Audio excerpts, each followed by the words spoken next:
आप सभी को राधे राधे, जय श्री कृष्णा। आज की यह लीला कथा हमारे साथ शेयर की है दिल्ली में रहने वाली ज्योति गुप्ता जी ने। इस लीला कथा को सुनकर लड्डू गोपाल पर आपका विश्वास और भी अधिक बढ़ जाएगा। दोस्तों, ज्योति जो है वो एक प्राइवेट स्कूल में जॉब करती है और उनके हस्बैंड भी प्राइवेट कंपनी में जॉब करते हैं।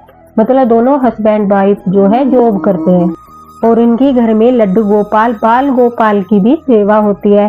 जब यह ऑफिस जाती है तो बच्चे की तरह बाल गोपाल जी का जो है टिफिन लगाकर रख जाती है और जब अपना लंच करती है तो स्कूल से ही उनको मानसिक सेवा देती है कि हे मेरे लड्डू गोपाल जी, हे मेरे बाल गोपाल जी, अब आपका लंच का टाइम हो गया है, आप अपना भोजन जो है वो ग्रहण कर लीजिए। उसी के बाद मानसिक सेवा देने के बाद ही ज्योति जी जो है अपना खाना खाती है, लंच करती है। तो मतलब इतना श्रद्धा भाव, इतना भक्ति भाव है लड्डू गोपाल के प्रति उनके मन में। जितने वक्त तक वह स्कूल में रहती है तो हर पल बार बार उनके मन में लड्डू गोपाल जी का ध्यान आता रहता है कि बाल गोपाल जी ने खाना खा लिया होगा, अब वह विश्राम कर रहे होंगे, अब मेरे लड्डू गोपाल यह कर रहे होंगे। इस तरह से बिल्कुल बच्चे वाली फीलिंग रहती है, जैसे एक माँ होती है ना अपने बच्चे को घर पर छोड़कर काम करने के लिए जाती है। उसी तरह ज्योति के मन में भी लड्डू गोपाल के प्रति वही भाव थे। जब वह सुबह जाती थी तो बोलकर जाती थी कि लड्डू गोपाल, बाल गोपाल, मैं अभी काम पर जा रही हूँ, आने के बाद मैं आपके साथ ढेर सारी बातें करूंगी, तब तक यह आपका लंच है, यह आपका जल है, आप जब भी भूख लगे इसे ग्रहण कर लेना। और एक घर की चाबी भी बाल गोपाल को देकर जाती थी कि जब भी आपका मन करे बाहर घूमने को, यह लो घर की चाबियां, आप इस घर के मालिक हो, आप इस घर के जो हो मुखिया हो, अब आपकी जो मर्जी वह करना। मतलब इतना श्रद्धा भाव था, बिल्कुल अपने बच्चे की तरह ही लड्डू गोपाल से प्रेम करना, बातें करना, उनकी सेवा करना, उनकी देखभाल करना, जिसे सुनने में भी आनंद आ रहा है कि कितनी सेवा करती है। अब सेवा करते करते इसी तरह से ज्योति को जो है 2 साल हो जाते हैं और बाल गोपाल लड्डू गोपाल की कृपा से उन्हें एक बेटा भी होता है जो बिल्कुल ठाकुर जी की ही छवि लगती है। इतना प्यारा सा गोलू मोलू सा बड़ा सुंदर सा बेटा उनके घर जन्म लेता है। अब ठाकुर जी की कृपा उनके परिवार पर बनी रहे, इस वजह से वह हर महीने जो है जब भी समय मिलता बांके बिहारी मंदिर में अपने कहना के साथ दर्शन करने के लिए भी जाते थे, क्योंकि पास में ही जो है वृंदावन के लिए बसें जाती रहती थी। हर महीने जाती थी, कभी एकादशी पर जाती थी तो कभी द्वादशी पर जाती थी, लेकिन बस जरूर जाती थी। और उस बस जब भी द्वादशी में या एकादशी में उनके घर के पास से बस जाती थी तो वो वृंदावन जो है बांके बिहारी जी के दर्शन करने अवश्य जाती थी। और ठाकुर जी की कृपा से उनके पति का स्वभाव भी इतना अच्छा था, वह कभी भी ज्योति जी को जो है मना नहीं करते थे। कभी कभी तो दोनों पति पत्नी भी अपने बाल गोपाल लड्डू गोपाल को लेकर, अपने बेटे को लेकर वृंदावन जाते थे। सब कुछ बड़ा अच्छा चल रहा था, ठाकुर जी की कृपा चल रही थी। लेकिन कहते हैं ना, कभी कभी हमारे जीवन में ऐसी परिस्थितियां आती है, यह ज्योति जी के साथ ही नहीं बल्कि सभी के साथ होता है कि कभी हमारे जीवन में अच्छा दिन आता है तो कभी बुरा दिन आता है। कभी हमारी जो परिस्थिति है वो अच्छी होती है तो कभी हमारी परिस्थितियां बेकार हो जाती है। अब जो इनके सास ससुर नहीं थे, इनके सास ससुर का देहांत हो चुका था और यह अपने माता पिता की, जो इनके हस्बैंड है, इकलौती संतान थे। कहने का तात्पर्य यह है कि ज्योति, उनके हस्बैंड और उनका बेटा और लड्डू गोपाल, बस यही उनकी फैमिली थी। ज्योति के मायके वाले गोरखपुर काफी दूर रहते थे तो उनका भी ज्यादा सपोर्ट नहीं था। एक दिन ज्योति के हस्बैंड की जो है तबीयत अचानक से खराब हो जाती है। अब उनकी तबीयत खराब होने की वजह से जो है उन्हें हॉस्पिटल में एडमिट कराया जाता है। अब उनका बेटा और लड्डू गोपाल घर पर दोनों थे तो उनकी जिम्मेदारी जो है ज्योति ने अपनी फ्रेंड को, जो उनके पास में ही रहती थी, अपनी फ्रेंड को दी थी कि जब तक मैं हॉस्पिटल में रहूं, मेरे पति डिस्चार्ज ना हो जाए, तब तक तुम जो है मेरे लड्डू गोपाल का ध्यान रख लो और मेरे बेटे का ध्यान रख लो। इनकी फ्रेंड जो है वो लड्डू गोपाल की सेवा के बारे में नहीं जानती थी, तो ज्योति उन्हें समझाती है कि किस तरह से सेवा करनी है। अब ज्योति का बेटा जो था वो छोटा था, ज्यादा बड़ा नहीं था, यही कोई 2 या 3 साल का। तो इस वजह से ज्योति की फ्रेंड कहती है कि देखो, मैं लड्डू गोपाल को तो रख लूंगी, लेकिन मैं तुम्हारे बेटे को नहीं संभाल पाऊंगी, क्योंकि मेरे बच्चे भी छोटे हैं और मैं इसकी देखभाल नहीं कर पाऊंगी। तुम ऐसा करो, लड्डू गोपाल को जो है मेरे पास छोड़ दो और बेटे को तुम साथ ही हॉस्पिटल ले जाओ, कोई बात नहीं। उनको अपनी प्रॉब्लम बता देना, वो मना नहीं करेंगे।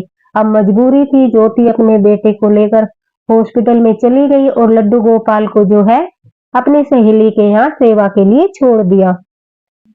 अब दोस्तों, या तो हमें ठाकुर जी को उसे सौंपना चाहिए सेवा के लिए, जो उनकी सेवा के बारे में जानता हो, अच्छे से उसके बारे में ज्ञान हो, या फिर ठाकुर जी को घर पर छोड़कर ही उनका सारा खाने का प्रबंध कर दीजिए।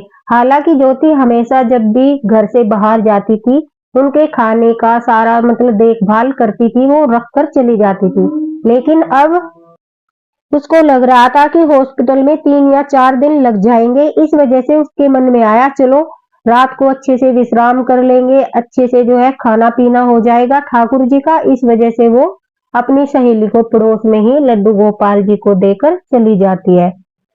बार बार फोन करके उनका हाल चाल भी पूछती है कि तुमने उन्हें भोग लगा दिया क्या, तुमने मेरे ठाकुर जी को सुला दिया। तो 3-4 दिन तक तो वो सेवा अच्छे से कर लेती है, लेकिन उसके बाद जो होता है उसे सुनकर शायद आपको भी गुस्सा आएगा। ज्योति कहती है कि 3-4 दिन के बाद वह थक जाती है, मतलब कि जो सेवा नहीं करते वह लोग समझते हैं कि ये हमने क्या मतलब मुसीबत ले ली है। अब हर वक्त भोग लगाना, इन्हें सुलाना, खिलाना पिलाना, इन सब चीजों को वो बोझ मानने लगते हैं, क्योंकि ठाकुर जी की सेवा करना आसान नहीं होता। जिसके मन में भाव होते हैं तो उन्हें तो आनंद आने लगता है, ठाकुर जी की सेवा करने में परम आनंद की अनुभूति होती है। लेकिन जो लोग ठाकुर जी को नहीं मानते, उनके प्रति भाव नहीं होते, तो उन लोगों को उनकी सेवा करना जो है बोझ ही लगता है। इसी तरह से ज्योति की जो फ्रेंड थी, उसे भी यह बोझ ही लग रहा था कि मैंने बैठे बिठाए क्या मुसीबत अपने गले में डाल ली है, इससे तो अच्छा मैं पहले ही मना कर देती। अब ज्योति ने उन्हें बताया था कि बाल गोपाल को, मेरे लड्डू गोपाल को जो है सात्विक भोजन का भोग लगाना है, उन्हें मसालेदार चीजों का भोग नहीं लगाना है, मिर्च वाली चीजों का भोग नहीं लगाना है। मेरे ठाकुर जी छोटे बच्चे की तरह है, जिस तरह से हमारे बच्चे को मिर्ची लगती है, तेज मसाले का खाना नहीं खिला सकते, इसी तरह ठाकुर जी को भी जो है सात्विक भोजन का भोग लगाना है, उन्हें मसालेदार भोजन नहीं खिलाना है। अब उसकी सहेली ने सोचा कि ज्योति तो जो है वो तो हॉस्पिटल में है, उसे क्या पता कि मैंने भोग लगाया कि नहीं लगाया, मैंने मसाले का भोग लगाया, मिर्च का भोग लगाया कि बगैर मिर्च का लगाया। उन्हें यह ज्ञान नहीं था कि जो ठाकुर जी है हमारे, वह अपने भक्त को संकेत करते हैं, वह अपने भक्त को हर चीज की अनुभूति कराते हैं। वह तो सोच रही थी कि यह तो एक मूर्ति है, यह तो बोलेगी नहीं, मैं इनके साथ कुछ भी करूं यह तो बताएंगे नहीं कि इन्हें किसी ने खाना खिलाया या नहीं खिलाया, किस प्रकार का भोजन इन्हें कराया। तो यह सोचकर एक बड़ी गलती जो है ज्योति की फ्रेंड करती है। अब वह ठाकुर जी को जो है मिर्ची वाला ही भोग लगा देती है। जैसे वह सब्जी बनाती है, उसमें सारे मसाले डालती है, हरी मिर्च वगैरह डालती है, मतलब स्पाइसी खाना बनाती है, जो उसका भोग ठाकुर जी को लगाती है। क्योंकि उसे तो लग रहा था कि ठाकुर जी कौन सा बताने वाले हैं कि मुझे क्या भोजन कराया गया, मुझे मिर्च वाला भोजन खिलाया गया या नहीं। यह सोचकर वह अब अलग से भोजन नहीं बनाती थी, मतलब जो भी वह अपने घर में बनाती उसी का भोग लगाया और छुट्टी कर दी। और जब ज्योति कॉल पर पूछती कि ठाकुर जी को तुमने भोग लगा दिया, तो वो कह देती हाँ मैंने भोग लगा दिया, स्नान भी करा दिया और उन्हें विश्राम भी करा दिया। अब दोस्तों, उसे ऐसा करते करते 3 या 4 दिन हो गए थे, क्योंकि उनके ज्योति के हस्बैंड की जो तबीयत थी वो ज्यादा खराब हो रही थी, तो उन्हें जल्दी से डिस्चार्ज नहीं मिल रहा था। इस वजह से स्कूल से भी ज्योति ने 1 सप्ताह की छुट्टी ली थी और हस्बैंड के साथ जो है और अपने बेटे के साथ वो हॉस्पिटल में ही रुक रही थी।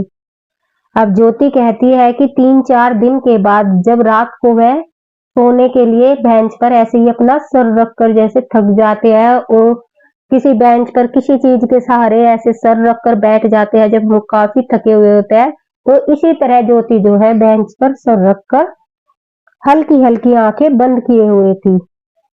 तो उसे अचानक से ठाकुर जी दिखाई देते हैं, अपने बाल गोपाल लड्डू गोपाल, जैसे कि लड्डू गोपाल है और बिल्कुल ज्योति के सामने साक्षात रूप में खड़े हैं।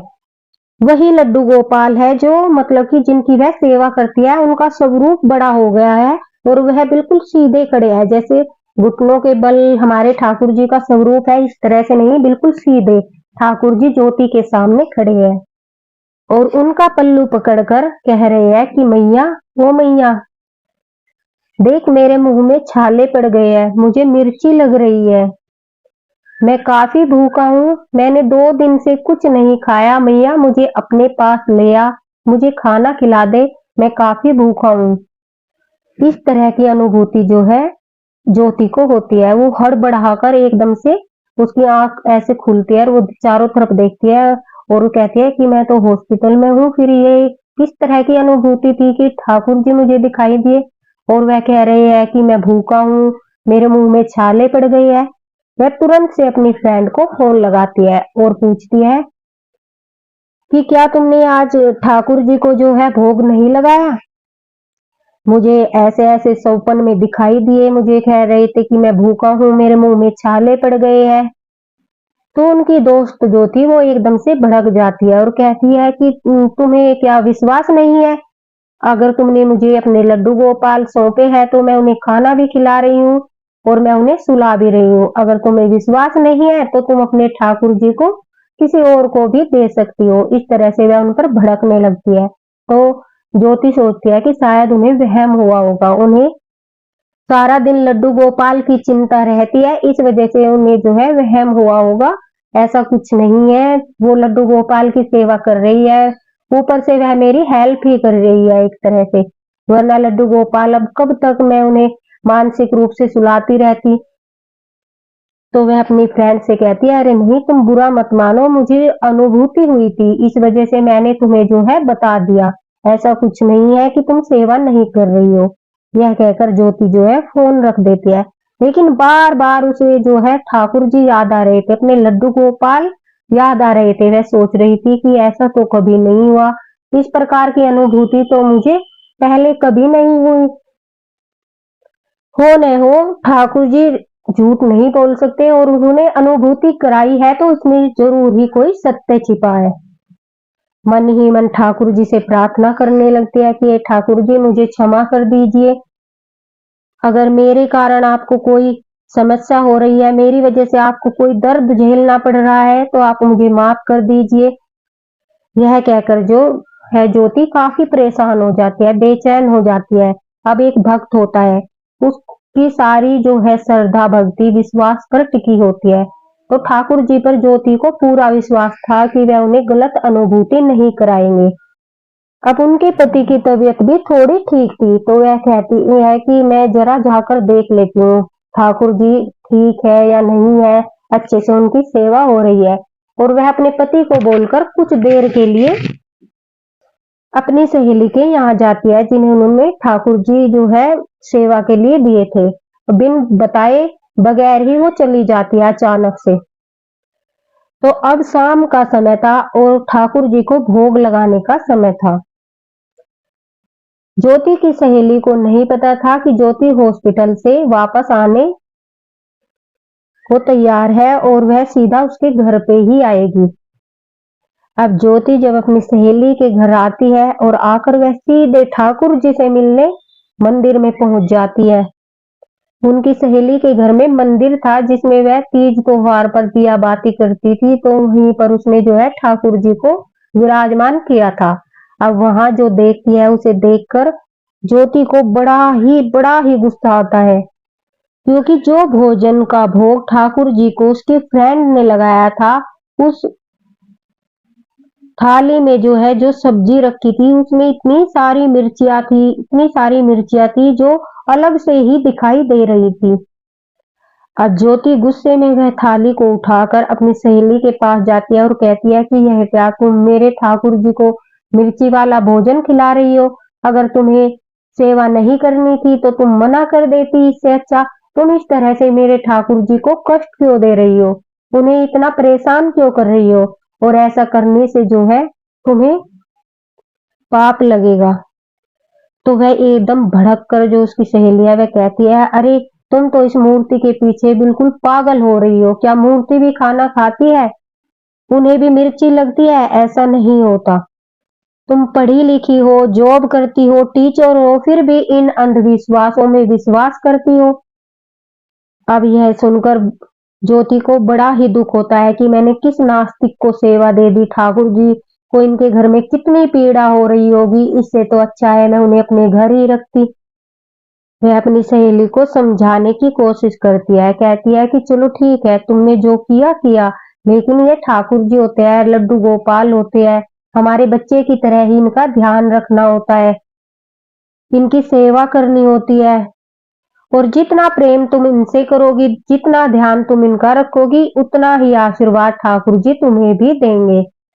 और यह तो तुम्हारा सौभाग्य था कि ठाकुर जी ने तुम्हें 3-4 दिनों के लिए जो है सेवा के लिए चुना था, और तुम 3-4 दिन भी उनकी सेवा नहीं कर पाई। यह तुम्हारा दुर्भाग्य है। अरे क्या पता ठाकुर जी तुम्हारे घर आना चाहते हो, क्या पता ठाकुर जी तुमसे सेवा लेना चाहते हो, लेकिन सेवा लेने से पहले वह तुम्हारी परीक्षा ले रहे थे और तुम उस परीक्षा में जो है फेल हो गई। जो व्यक्ति 4-5 दिन भी ठाकुर जी की सेवा नहीं निभा सका, वह उनकी हमेशा के लिए सेवा किस प्रकार कर सकेगा?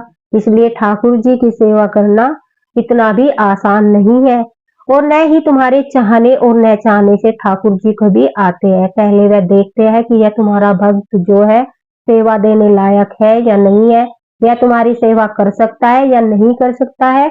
उसी के बाद जो है दोस्तों ठाकुर जी सेवा लेने के लिए हमारे घर में आते हैं, और यह हमारा सबसे बड़ा सौभाग्य होता है कि ठाकुर जी सेवा लेने आए हैं।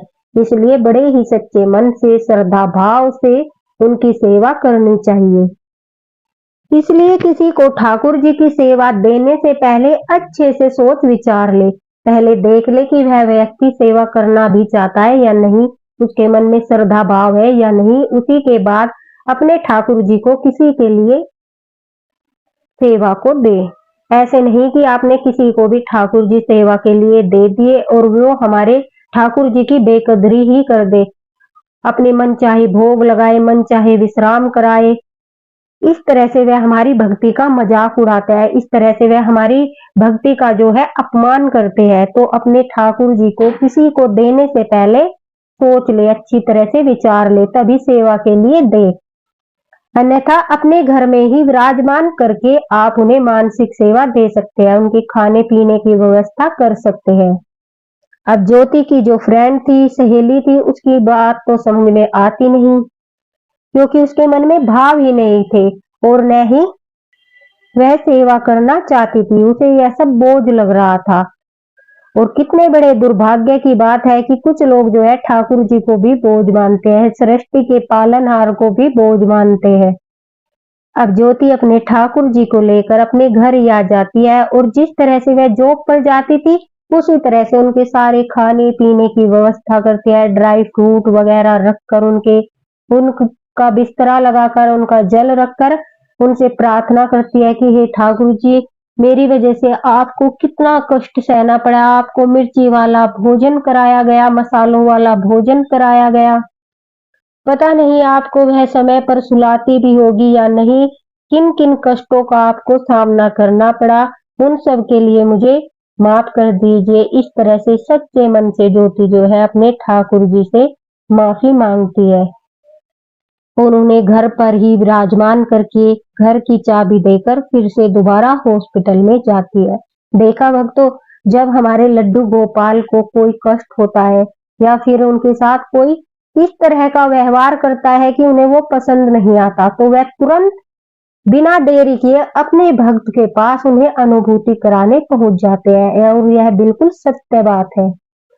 विश्वास करने वाले विश्वास करते हैं, लेकिन जो लोग विश्वास नहीं करते वह इसे अंधविश्वास बोलते हैं, लेकिन अपने लड्डू गोपाल के प्रति भक्ति भाव को, अपने ठाकुर जी के प्रति प्रेम को सिर्फ लड्डू गोपाल भक्त ठाकुर जी के भक्त ही समझ सकते हैं।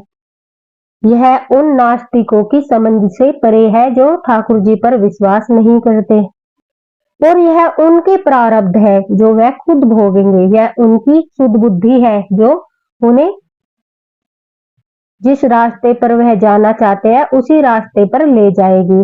और हम तो अपने ठाकुर जी की निरंतर सेवा करते रहेंगे, उनकी शरण में रहेंगे, ताकि उनकी कृपा दृष्टि हम पर बनी रहे। और ज्योति का जितना श्रद्धा भाव ठाकुर जी पर था, जितना प्रेम वह ठाकुर जी से करती थी, उतना ही प्रेम ठाकुर जी भी ज्योति से करते हैं और अपनी समय समय पर अनुभूति कराते रहते हैं। तो दोस्तों, लड्डू गोपाल को जो है मिर्ची वाला भोजन का भोग नहीं लगाना चाहिए, न ही तेज मसालों का भोग लगाना चाहिए उनके लिए। जैसे हम अपने छोटे बच्चे के लिए भोजन बनाते हैं बिना मिर्ची वाला और बिना मसालों वाला, इसी तरह से सात्विक भोजन बनाना चाहिए। सात्विक भोजन का भोग ही लड्डू गोपाल को लगता है, क्योंकि हम एक बच्चे के रूप में, बाल स्वरूप है वो, उस रूप में उनकी पूजा कर रहे हैं, तो उसी तरह से उनका ख्याल रखा जाता है। अगर आपको यह लीला कथा पसंद आई हो तो दोस्तों इसे शेयर अवश्य करना, ताकि लड्डू गोपाल भक्तों तक यह जानकारी पहुंचे कि उन्हें मिर्ची वाला भोग नहीं लगाया जाता। और जो लोग इस भ्रम में रहते हैं, सेवा लेते हैं हेल्प करने के माध्यम से कि चलो कोई बाहर जा रहा है तो हम उनके लड्डू गोपाल रख लेते हैं और मन चाही सेवा करते हैं, तो उन लोगों को भी सावधान होने की जरूरत है, क्योंकि ठाकुर जी इतने नटखट है, इतने शैतान है कि वह तुरंत अपने भक्त के पास पहुंच जाते हैं और जाकर बता देते हैं कि मैया मेरे साथ वो आदमी यह कर्म कांड कर रहा है, यह कर रहा है, मुझे ऐसा भोजन करा रहा है। तुरंत से अपनी मैया से शिकायत लगाते हैं। इसलिए सावधान रखिए उन लोगों को भी जिन्हें आप सेवा देना चाहते हैं, उन्हें पहले ही बता दीजिए। अगर कोई गड़बड़ की तो देखो ठाकुर जी तुरंत पहुंच जाएंगे बताने कि हमारे साथ क्या कर रहे हो। सेवा लेने से पहले इसलिए अवश्य सोच ले। इसी के साथ राधे राधे। दोस्तों, अगर यह लीला कथा पसंद आई हो तो इसे लाइक अवश्य करना और शेयर भी करना। राधे राधे।